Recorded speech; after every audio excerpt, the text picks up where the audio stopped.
জীবন যতটা সহজ করবেন, জটিলতা ততটাই কমবে।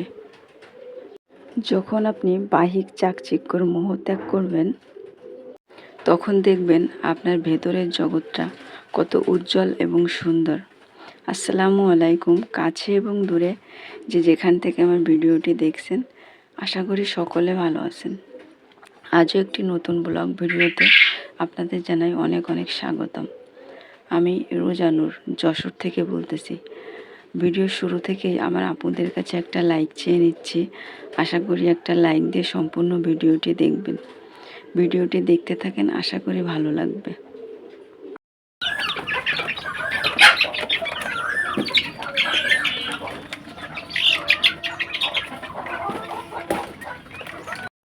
মানুষ এখন বর্তমানে শেয়ার বাজারের মতো হয়ে গেছে। কখন কে নিচে নেমে যাবে সেটা বোঝা খুব মুশকিল।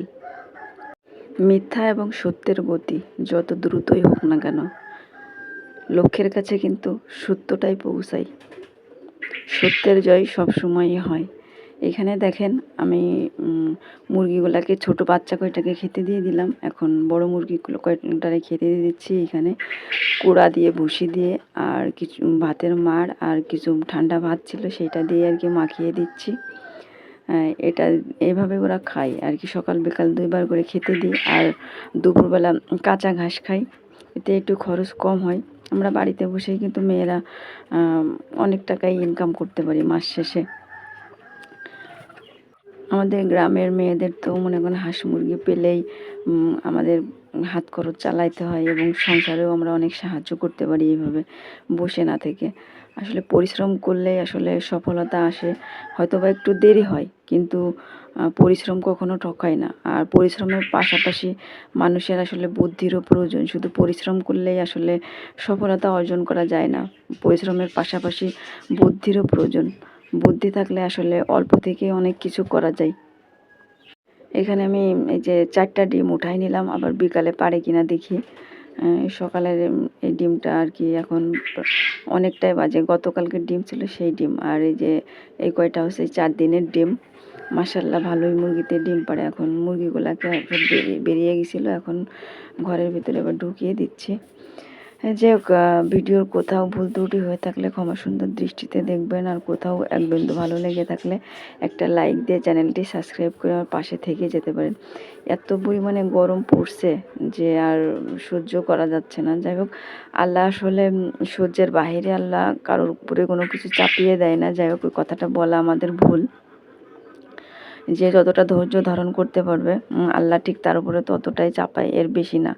যাই হোক, এখানে দেখেন মানে অনেক গরম লাগতেছে, মনে হচ্ছে পা হাত পা পুড়ে যাচ্ছে রোদ দূরে। যাই হোক, তো একটা বরফের টুকরা নিলাম, এটা আর কি মুখে দেওয়ার জন্য। মুখে দিলে আসলে ঠান্ডা পানি কিংবা বরফ অনেক ভালো লাগে কিন্তু, এবং স্কিনের জন্য অনেক ভালো। এখন বাজে সকাল 11টা বাজে। এখন আর কি দুপুরবেলা রান্না বান্না করতে আসলাম। আমি 10:30 11টার দিকেই সাধারণত রান্নাবান্না করতে আসি। এই সময় রান্না করতে আসলে দেখা যাচ্ছে 1টার মধ্যে রান্নাবান্না করা হয়ে গেলে গোসল করে জোহরের নামাজটা তাড়াতাড়ি আদায় করে নেওয়া যায়। যদি কোনো ব্যক্তি আপনাকে থেকে হিংসা করে, তবে এতে তারও কোনো ভুল নেই, বরং এটা আপনার অনেক বড় যোগ্যতা, যা তাকে আপনাকে হিংসা করতে বাধ্য করে। তাই আপনার যোগ্যতা দিনে দিনে আরও বাড়িয়ে নিন। এতেই আরও তাদের হিংসা আরও বাড়বে, আর তাদের হিংসা বাড়তে দিন। নিন্দার ধার এতটাই ধারালো, যা নিজের রক্তের সম্পর্ককেও টুকরা টুকরা করে দিতে দ্বিধা করে না। আপনার জীবনে অনেক মানুষ আসবে, অনেকে আসবে নিজের স্বার্থের জন্য, এবং আপনি এটাও পরিষ্কার দেখতে পারবেন তারা শুধু তাদের নিজের মানে এবং নিজের স্বার্থের জন্যই এসেছে। আমরা মানুষ বলতেই আসলে সবার কিছু না কিছু টেনশন থাকেই। তবে খুব বেশি যখন টেনশন হয়, তখন 2টি কাজ করুন, দেখবেন অনেক টেনশনই কমে যাবে। যখন আপনার অনেক টেনশন হবে, তখন নিজে নিজে একা থাকুন, আল্লাহর কাছে ক্ষমা চান, এবং আল্লাহর দরবারে মনের যত কথা আছে সব খুলে বলুন। এতে দেখবেন মন অনেকটাই হালকা লাগবে। দ্বিতীয় নাম্বারটি হচ্ছে জীবনে সব কিছু সহজভাবে নিন। যেটা আপনার হাতে নেই সেটা ভাগ্যের উপর ছেড়ে দিন, দেখবেন মন অনেক হালকা লাগবে। যেটা আপনার কপালে নেই, ভাগ্যে নেই, সেটা আপনি যত চেষ্টাই করেন না কেন সেটা আপনি পাবেন না। অতএব ভাগ্যের উপর ছেড়ে দিন, আল্লাহ যেটা ভালো চাইবে সেটাই হবে। আর আল্লাহর পরিকল্পনার উপরে তার মানুষের পরিকল্পনা হতে পারে না। তিনি আমাদের ভালো মন্দটা সব থেকে তিনিই ভালো বোঝেন, যেটা আমরা বুঝি না। যে এদিকে রান্নাবান্না করতেছে, আজকে টক ডাউল রান্না করব, আর হচ্ছে বেগুন ভর্তা করব, আর হচ্ছে কুমড়া দিয়ে মাছ দিয়ে রান্না করব। এখানে দেখেন আমার বিড়ালগুলা, ওদের ক্ষুধা লাগছে তাই ডাকাডাকি করতেছে। তা এখনও তো মাছ ভাজা হয়নি, ভাতও হয়নি। সকালবেলা ওদের খাওয়া দাওয়া শেষ কখন, তারপরে ওই দুপুর হইতে না হইতে আবার চিল্লাচিল্লি শুরু করছে। তাই ওদের সাথে একটু কথা বলতেছিলাম যে ভাতটা তো হয়ে গেছে, এখন মাছটা হয়ে গেলে আর কি তোমাদেরকে ভাত দেবো, সেটাই আর কি বলতেছিলাম।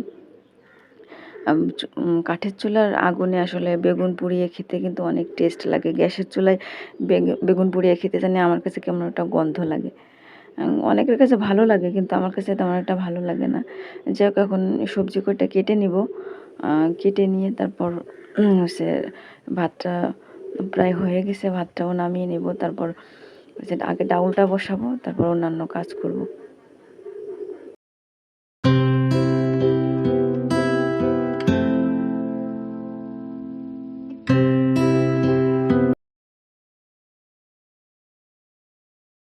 ধৈর্য এমন একটা জিনিস যার পুরস্কার আল্লাহ নিজে হাতে দিবেন। এটা ভাববেন না যে কখন দিবেন। আপনার জন্য যেটা যখন ভালো হবে তখনই আল্লাহ ঠিক তখনই দিবেন, এবং পরিপূর্ণভাবে দিবেন। যা আপনি জীবনে যা কল্পনা করতে পারেননি তার অনেক কল্পনার বাহিরে দিবেন। অতএব আল্লাহর উপর ভরসা রাখুন, আল্লাহর উপর আর নিজেকে অনেক বেশি বেশি ধৈর্য ধরুন নিজের প্রতি। এই যে দেখুন, এখানে আমি সবজি কাটা হয়ে গেছে, তাই আমার ময়নাকে যে কিছু সবজির খোসা ছিল তাই সেইগুলাই দিয়ে দিচ্ছি। সে এই যে আমার এই যে খাটের উপরে সে দুই পা বাঁধিয়ে দিয়ে এইভাবেই মনে করেন ঘন্টার পরে ঘন্টা সে ওইভাবে দাঁড়িয়ে থাকে। তার ওইভাবেই নাকি ভালো লাগে, সেভাবেই থাকে। যাক, অবলাদের যেভাবে ভালো লাগে তারা সেভাবেই থাক। ও খুব শান্ত, মানে আমার বাসায় যে একটা ছাগল আছে সেটা বোঝাই যায় না। আর বিশেষ করে অনেক ক্ষুধা না লাগলে ও কখনো ডাকাডাকি করেই না।